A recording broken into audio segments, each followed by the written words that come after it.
नमस्कार, आप देख रहे हैं परफेक्ट मिशन लाइव और मैं हूं आपके साथ ज्योतिका। आइए रुक करते हैं खबर की ओर। अपनी जनता पार्टी व सूबे के पूर्व कैबिनेट मंत्री रहे स्वामी प्रसाद मौर्य पहुंचे वाराणसी। रामभद्राचार्य जी के बच्चा पैदा करने वाले बयान स्वामी प्रसाद ने कहा कि वो संत हैं, उन्हें ऐसा नहीं बोलना चाहिए, अमर्यादित टिप्पणी नहीं करना चाहिए। हिंदू महिलाओं को 25 बच्चे पैदा करने से रोका किसने है? कोई भी मुस्लिम महिला 25 बच्चे पैदा नहीं करती। अगर ऐसा है तो साक्ष्य दो। रामभद्राचार्य मानसिक दिवालियापन के शिकार हो गए हैं। बिहार में पीएम मोदी की मां को गाली देने पर कहा कि यह बीजेपी की खुद की साजिश है। उन्होंने कहा कि मैं पीएम नरेंद्र मोदी को जन्मदिन की बधाई भी देता हूं। लखनऊ से बीते दिनों शुरू हुए यात्रा के छठे चरण में आज वाराणसी पहुंचे हैं।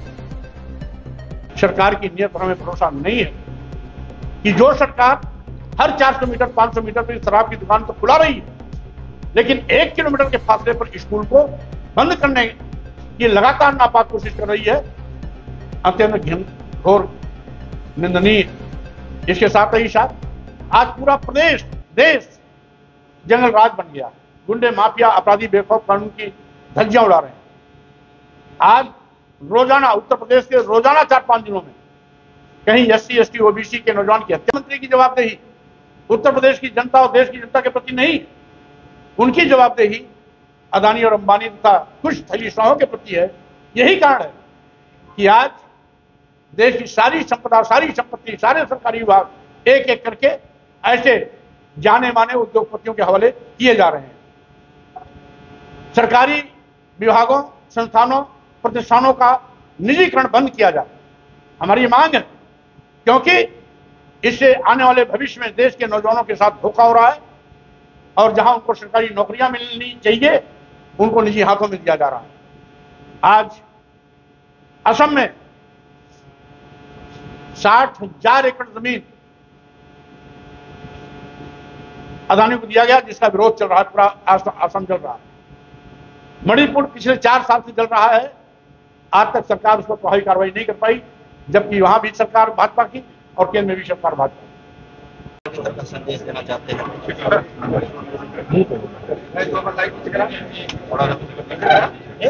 आज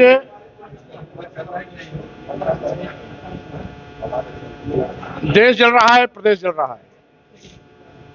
भाजपा की गलत नीतियों से करोड़ों नौजवान बेरोजगार हो गया। गरीबी का आलम यह है कि 80 करोड़ लोगों की जिंदगी 5 किलो 10 किलो चावल पे आके ठहर गई। महंगाई का आलम यह है कि आम लोगों का जीवन दूभर हो गया। वादा करने के बावजूद भी मोदी सरकार किसानों को लाभकारी मूल्य आज तक नहीं दे पाई। किसानों की एक ही मांग थी कि उनके उपज का न्यूनतम समर्थन मूल्य घोषित किया जाए। सरकार आज तक किसानों की बात को स्वीकार नहीं की।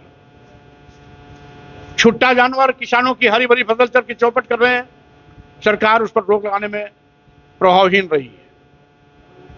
किसान को आज जब अपने फसल, खरीफ की फसल के लिए खाद उर्वरक की आवश्यकता होती है तो खाद का ब्लैकमेल हो रहा है। किसान को खाद के नाम पर लाठियां मिलती हैं या पुलिसिया तंज मिलता है। 27,764 स्कूल बंद होने कगार पर हैं, जबकि योगी सरकार हर 400-500 मीटर पर शराब की दुकान धड़ाधड़ खोल रही है। एक और सरकार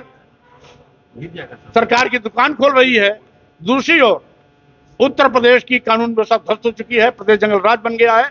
गुंडे माफिया अपराधी बेखौफ कानून की धज्जियां उड़ा रहे हैं, जिसके कारण पूरे प्रदेश में दलित, आदिवासी, पिछड़े समाज के नौजवानों की रोजाना आए गए दिन कहीं न कहीं हत्या हो रही है। बहन बेटियां बलात्कार शिकार बनाई जा रही हैं। धार्मिक उन्माद फैला करके कई मदरसे तोड़े जा रहे हैं, कई मजारें तोड़ी जा रही हैं, कई मस्जिदें तोड़ी जा रही हैं। मकसद इस सरकार का केवल इतना है कि हिंदू मुस्लिम उन्माद पैदा कर अपनी कमियों को छिपाया जाए और जनता का ध्यान भटकाया जाए। इसलिए साजिश के तहत भारतीय जनता पार्टी, केंद्र सरकार, प्रदेश सरकार हिंदू मुस्लिम और मस्जिद मंदिर का नारा देकर के हिंदू मुस्लिम भाईचारा सौहार्द को खत्म करने पर आमादा है। भाईचारे में जहर घोलने का काम कर रही है। अपनी जनता पार्टी इन तमाम ज्वलंत समस्याओं को लेकर के संविधान सम्मान जनहितों का यात्रा लेकर के प्रदेश भ्रमण पर निकली है। छठवें चरण में आज हम बनारसी में हैं। इसके बाद हम आपके चंदौली जनपद से होते हुए गाजीपुर, मऊ, बलिया, आजमगढ़ से जा रहे हैं। 7 दिवसीय हमारी यात्रा है। इसके पहले 5 चरण की यात्रा हमारी पूरी हो चुकी है। ये 6वीं चरण की यात्रा आजमगढ़ में 21 तारीख को पूरी होगी और 21 तारीख को आजमगढ़ की यात्रा पूरी होने पर 42 जिलों का दौरा भी अपनी जनता पार्टी पूरी कर चुकी होगी। मकसद है सरकार को जनता की जवाबदेही के प्रति सचेत करने की, साथ ही साथ जनता के प्रति जवाबदेही सुनिश्चित न करने और अदानी अंबानी के हाथों में देश को बेचने का जो पाप कर रही है, जैसा कि सर्वविदित है कि माननीय प्रधानमंत्री मोदी जी ने देश के सभी बंदरगाह, एयरपोर्ट, एयर इंडिया, बहुतेरे रेलवे स्टेशन, कई दर्जन ट्रेनें, LIC जैसी बड़ी संस्था अदानी अंबानी तथा कुछ चंद बड़े थलीशाहों को कौड़ियों के भाव बेच दिया। देश का बेचा जाना स्वाभाविक रूप से जाहिर करता है कि भारतीय जनता पार्टी सरकार नहीं चला पा रही है, इसीलिए अपने मित्र अदानी और अंबानी को सरकारी विभाग चलाने के लिए दे रही है। और ये देश के नौजवानों के साथ धोखा है कि जिस देश के नौजवानों को इन विभागों में सरकारी नौकरियां मिलने की उम्मीदें थी, उनका सपना तोड़ा जा रहा है, उनके अरमानों गला घोटा जा रहा है। और साथ ही साथ सरकार देश प्रदेश की जनता के प्रति जवाबदेह न होकर केवल अदानी और अंबानी के प्रति अपनी जवाबदेही सुनिश्चित कर रही है, जिसका अपनी जनता पार्टी घोर विरोध कर रही है। इस खबर में बस इतना ही। बने रहिए परफेक्ट मिशन लाइव के साथ।